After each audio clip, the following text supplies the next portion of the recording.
I want to comment on a topic that is on top of my head, actually. It's been on top of my head for quite a while. And that is Peter Thiel's comments that we as a society are stagnating, that technological progress is not moving forward, that we are, for some reason or other, not doing what we could be doing, sort of we're delivering under potential as a society. And there's a couple of reasons that Thiel points out. For example, we are not worshipping heroes anymore like we used to. We're kind of turning into a sort of B-player society where it's okay to be, just good enough. And if you're really very good at something, then the sort of woke crowd kind of puts you down. So those types of arguments. There's other people in the sort of libertarian camp, and they look at it more from and I, by the way, belong to that camp also. That is, it's just misallocation of money. It's sort of fiat science, fiat technology, fiat entrepreneurship. That is a Bitcoin term, and that just means that once you have government-sponsored endeavors and you have no budget constraints, like we are right now in this situation in the United States and Europe, actually around the world, if you include China and Japan, then government domination takes over, and we really are turning into a sort of creeping socialism. So those are the kinds of arguments that Thiel is pointing out, and the scientific community is pushing back. For example, Sean Carrol, which inspired my comments here, he says that he's not impressed with these arguments, that basically people like Thiel shouldn't be commenting on science, and that science requires patience and meticulous, attention to detail, and so on and so forth. I've also seen opposition, let's say, in the Stanford community, particularly against Elon Musk, who is kind of being associated with Thiel. So there's this, maybe I'm generalizing a bit too much, but there is a common thread in the public opinion about Silicon Valley entrepreneurs who have no business commenting on societal progress, whether it's technological progress or moral or societal progress. So in other words, even if Thiel or Musk, and at this point I'm going to use them as synonyms, even though they have very different views on many things, and they're certainly not in tandem with their views, but from the perspective of the others, let's call them the elites or the people, the experts in politics, in science, in the medical community, wherever the comments may come from that perspective, they are synonymous. So Musk and Thiel and maybe Mark Andreessen and the Silicon Valley technosphere in general are being considered as one big blob. And from their perspective, they all have the same opinion. So I want to comment on this attitude by the blob, inspired by Sean Carrol. Shout out to Sean Carrol, his Mindscape podcast. I am a listener, not regular. He's been, I would say, deteriorating recently, but nevertheless, I think it's laudable what he's doing, and shout out to him. But I do want to make some critical comments on what he said. In particular, his statement that for some reason, let's say somebody like Thiel or again the Silicon Valley tech entrepreneurs have no business in commenting on scientific progress and so on and so forth. And I think that's totally wrong. That's exactly the opposite. I think people in Silicon Valley, tech entrepreneurs, are precisely the people who have a voice in commenting on technological progress, because they are the ones whose job it is to translate. Excuse me, I'm next to a road here, and unfortunately Switzerland doesn't have a lot of electric cars and trucks yet, so very noisy here. Anyway, back to the point. So they are the ones who translate technological progress, scientific progress into technologies and commercial products. So they have a view because they're on the receiving end of a lackluster scientific community. That's why they are commenting on this. And I think Sean Carroll's comments in the podcast, links in the show notes, show his ignorance and also show his arrogance, because he says, I'm not impressed. Well, nobody asked you whether you're impressed or not. what's your view on scientific progress? And if you think it's actually very good or somehow satisfactory, explain to me why, and criticize Thiel's argument, who says that other than AI, we're not really progressing much. And I do agree with that. And I just want to paraphrase Seneca here, who said that a society that separates warriors and scholars will have fools thinking and cowards fighting. And that same thing applies to business. If we separate the warriors, i.e. the entrepreneurs, from the scholars, i.e. the scientific community and the knowledge community in general, if we separate them, if we somehow say, well, the entrepreneurs, they are there, they're the MBAs or whatever, which is totally wrong, by the way. And we are the scientific community, we are the thinkers, we think deep, we think this, we think that.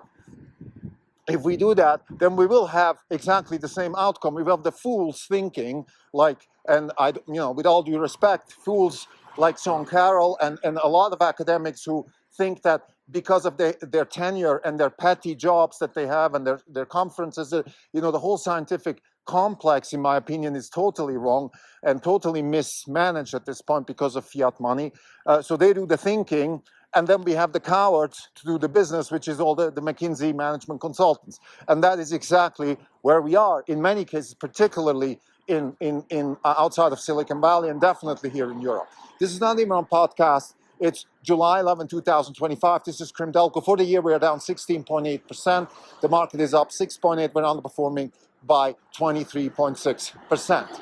So again, with all due respect to Sean Carrol, again, I listen to his podcast occasionally. He's been letting me down recently more than once. So I have to say there's some issues there. But overall, again, I don't want to bash him as a person at all. He has an opinion. I respect it. And I'm actually commenting on his opinion. So with having said that, I think he's wrong by dismissing Peter Thiel the way he's dismissing him, by saying he's not impressed with his comments. He should be much more critical as a scientist, as exactly the kind of person that he claims to be, which is a critical, detailed-oriented, patient thinker, or whatever he thinks scientists are. Well, he should then also not just, have this blank check reaction. Well, Silicon Valley people have no say in technological progress opinions. That's up to us experts to decide. That is not how reality works. Reality works exactly what Seneca says. We cannot separate scholars from warriors. And again, the same applies not just to war, but also to business, which is just war without weapons. It's war in the commercial space. So we can't separate those. And we can see that very well in Elon Musk, who is, in my opinion, exactly what Seneca is proclaiming we should do. We should mix scholars with warriors. And that's what Tesla is, whether, they're doing research on batteries, whether, SpaceX is doing research on material science for the tiles, for the heat shield, for Starship, or whether they're doing research in AI, in X, they are scholars, and the same, they're also warriors because they're turning all this knowledge into actual tangible products, and they compete in the marketplace, or if you want, also compete in the real war, which is the competition we have with China. If you take, for example, the drone wars that are coming, or just generally AI competition, those are the kinds of people we have to rely. If we rely on people like Sean Carrol and the scientific community, we'll get nowhere.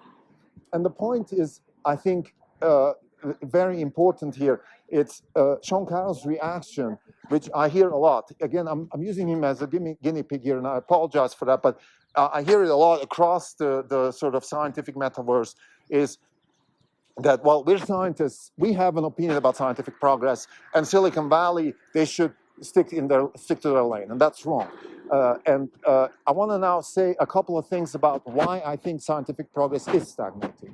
Number one, if we take the dollars that are invested in science across the world and the output and compare that to 50 years ago or 100 years ago, I would say the productivity is dismal.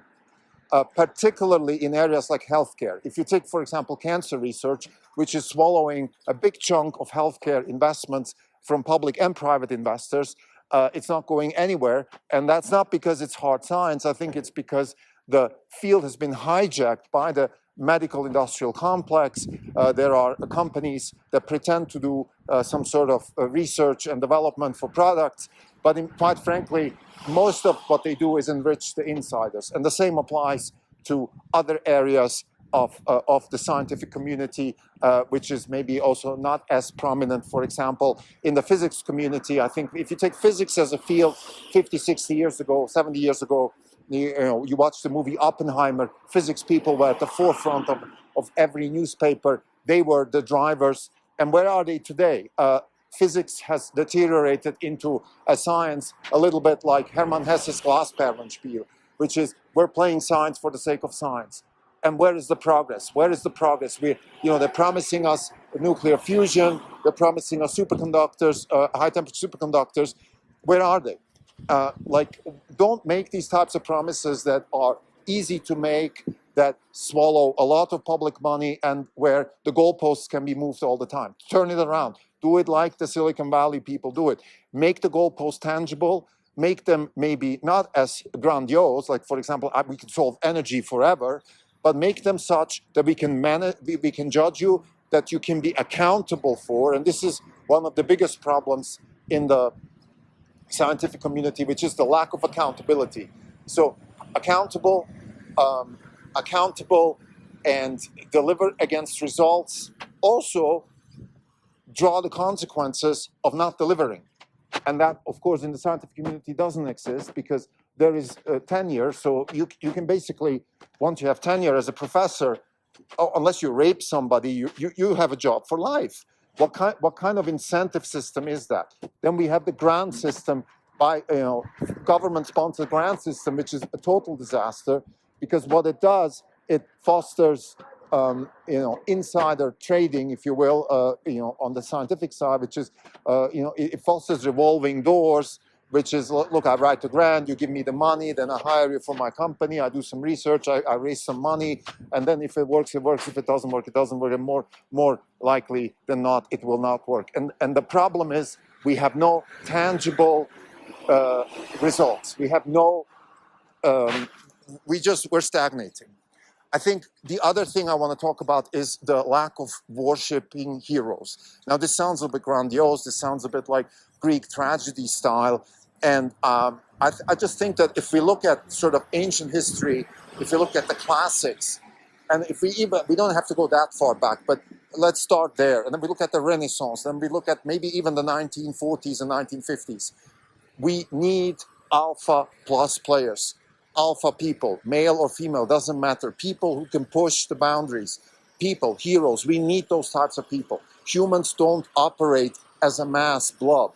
That's not how excellence works. Whether it's in the arts, whether it's in sports, whether it's in business, that's not how it works. We need those types of individuals who can push the boundaries and inspire everybody else. And I think as a society, we have to get back to that. And I am not a big fan of putting all, future progress on the shoulders of one person like Elon Musk. That's not okay. I would like to spread it a little bit more. But I also understand that we need to have these types of people, and we need to worship them, not in a sort of cargo cult worship type way. That would be wrong. All I'm saying is we need to give them their space, and we need to acknowledge them and not fight them, like, for example, here in Europe. The last thing I want to say here is we need freedom. We need freedom. Freedom drives progress. Progress drives freedom, wealth. All of these things, they're all the same, sides of the same coin. And freedom of speech, freedom of expression. If Elon Musk wants to drive, robo-taxis, he should be free to do so within the context, of course, of the law of the land. And he should have the opportunity to try that in places like Texas or places like the Netherlands. This one law, one big top-down, centrally organized system that, for example, the EU represents, and also, some parts of the US are trying to represent.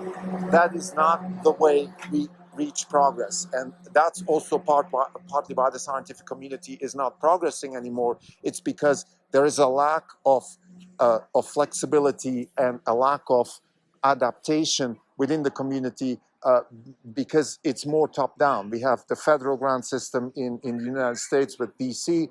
We have Europe with the EU grant system.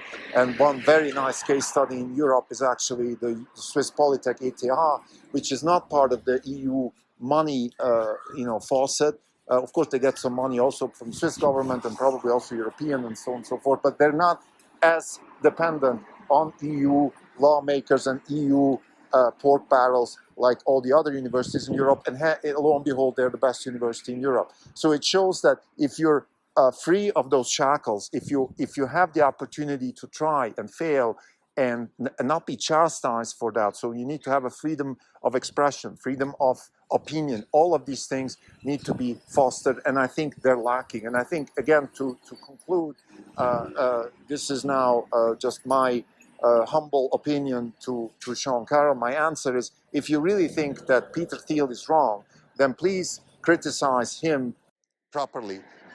Criticize his points. For example, we don't have the progress like we had in the 1950s and 60s. Where is the progress that you see that he doesn't see? Criticize his point that we lack sort of this appreciation of alpha plus players. Like, if you think that that is not necessary, then say why, and also say, if you think it's necessary, where do you see it?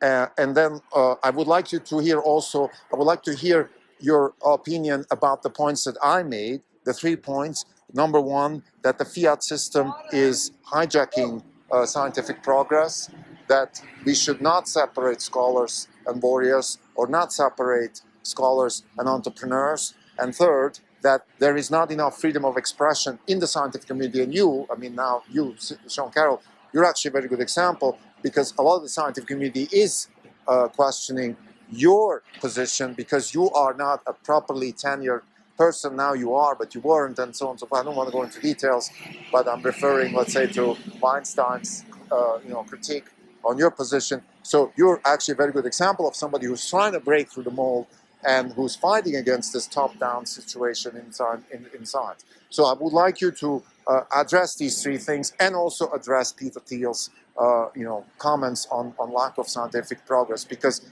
ultimately, and this is my ultimate conclusion, is that I do agree with the Thiel. We don't have enough scientific progress. Our productivity in science is way down, and that is a big, big problem, because science is what drives technology, and technology is what drives entrepreneurship and wealth. And that is the most liberating thing that humans can hope for. Thank you.